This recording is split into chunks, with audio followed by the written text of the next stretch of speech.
Marcos, capítulo 10. Então Jesus saiu dali e foi para a região da Judéia e para o outro lado do Jordão. Novamente uma multidão veio a ele e, segundo o seu costume, ele a ensinava.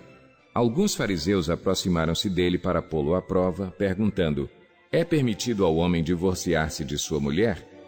O que Moisés lhes ordenou? Perguntou ele. Eles disseram: Moisés permitiu que o homem lhe desse uma certidão de divórcio e a mandasse embora.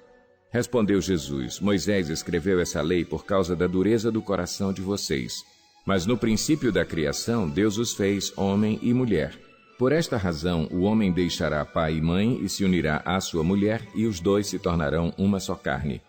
Assim, eles já não são dois, mas sim uma só carne. Portanto, o que Deus uniu, ninguém o separe. Quando estava em casa novamente, os discípulos interrogaram Jesus sobre o mesmo assunto.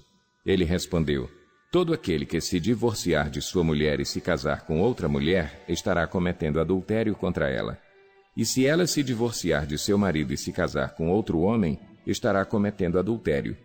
Alguns traziam crianças a Jesus para que ele tocasse nelas, mas os discípulos os repreendiam. Quando Jesus viu isso, ficou indignado e lhes disse: deixem vir a mim as crianças, não as impeçam, pois o reino de Deus pertence aos que são semelhantes a elas. Digo-lhes a verdade: quem não receber o reino de Deus como uma criança, nunca entrará nele. Em seguida tomou as crianças nos braços e impôs-lhes as mãos e as abençoou. Quando Jesus ia saindo, um homem correu em sua direção e se pôs de joelhos diante dele e lhe perguntou: bom mestre, que farei para herdar a vida eterna? Respondeu-lhe Jesus: por que você me chama bom? Ninguém é bom a não ser um, que é Deus. Você conhece os mandamentos: não matarás, não adulterarás, não furtarás, não darás falso testemunho, não enganarás ninguém, honra teu pai e tua mãe. E ele declarou: mestre, a tudo isso tenho obedecido desde a minha adolescência. Jesus olhou para ele e o amou. Falta-lhe uma coisa, disse ele. Vá, venda tudo o que você possui e dê o dinheiro aos pobres, e você terá um tesouro no céu. Depois, venha e siga-me. Diante disso, ele ficou abatido e afastou-se triste, porque tinha muitas riquezas. Jesus olhou ao redor e disse aos seus discípulos: como é difícil aos ricos entrar no reino de Deus. Os discípulos ficaram admirados com essas palavras, mas Jesus repetiu: filhos, como é difícil entrar no reino de Deus. É mais fácil passar um camelo pelo fundo de uma agulha do que um rico entrar no reino de Deus. Os discípulos ficaram perplexos e perguntavam uns aos outros: neste caso, quem pode ser salvo? Jesus olhou para eles e respondeu: para o homem é impossível, mas para Deus não. Todas as coisas são possíveis para Deus. Então Pedro começou a dizer-lhe: nós deixamos tudo para seguir-te. Respondeu Jesus: digo-lhes a verdade. Ninguém que tenha deixado casa, irmãos, irmãs, mãe, pai, filhos ou campos por causa de mim e do Evangelho, deixará de receber 100 vezes mais, já no tempo presente, casas, irmãos, irmãs, mães, filhos e campos, e com eles perseguição, e, na era futura, a vida eterna. Contudo, muitos primeiros serão últimos e os últimos serão primeiros. Eles estavam subindo para Jerusalém e Jesus ia à frente. Os discípulos estavam admirados, enquanto os que o seguiam estavam com medo. Novamente ele chamou à parte os 12 e lhes disse o que haveria de lhe acontecer. Estamos subindo para Jerusalém, e o Filho do Homem será entregue aos chefes dos sacerdotes e aos mestres da lei. Eles o condenarão à morte e o entregarão aos gentios, que zombarão dele, cuspirão nele, o açoitarão e o matarão. 3 dias depois ele ressuscitará.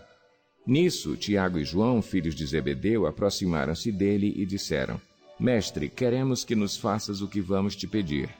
O que vocês querem que eu lhes faça? Perguntou ele. Eles responderam: permite que, na tua glória, nos assentemos um à tua direita e o outro à tua esquerda.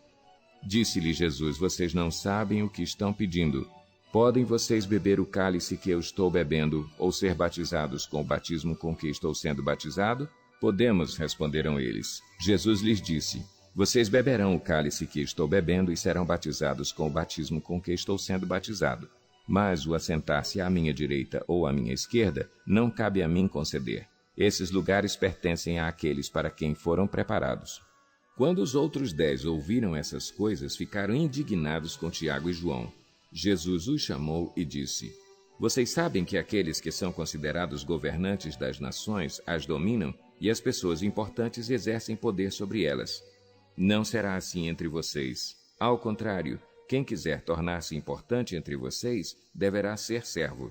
E quem quiser ser o primeiro deverá ser escravo de todos. Pois nem mesmo o Filho do Homem veio para ser servido, mas para servir e dar a sua vida em resgate por muitos. Então chegaram a Jericó. Quando Jesus e seus discípulos, juntamente com uma grande multidão, estavam saindo da cidade, o filho de Timeu, Bartimeu, que era cego, estava sentado à beira do caminho pedindo esmolas. Quando ouviu que era Jesus de Nazaré, começou a gritar: Jesus, filho de Davi, tem misericórdia de mim! Muitos o repreendiam para que ficasse quieto, mas ele gritava ainda mais: Filho de Davi, tem misericórdia de mim! Jesus parou e disse: Chamem-no. E chamaram o cego. Ânimo, levante-se, ele o está chamando. Lançando sua capa para o lado, de um salto, pôs-se em pé e dirigiu-se a Jesus. O que você quer que eu lhe faça? Perguntou-lhe Jesus. O cego respondeu: Mestre, eu quero ver. Vá, disse Jesus, a sua fé o curou. Imediatamente ele recuperou a visão e seguiu Jesus pelo caminho. Obrigado por assistir o vídeo, curta, comente e compartilhe. Aproveite para se inscrever no canal, ative o sininho para não perder os novos vídeos e que Deus te abençoe sempre.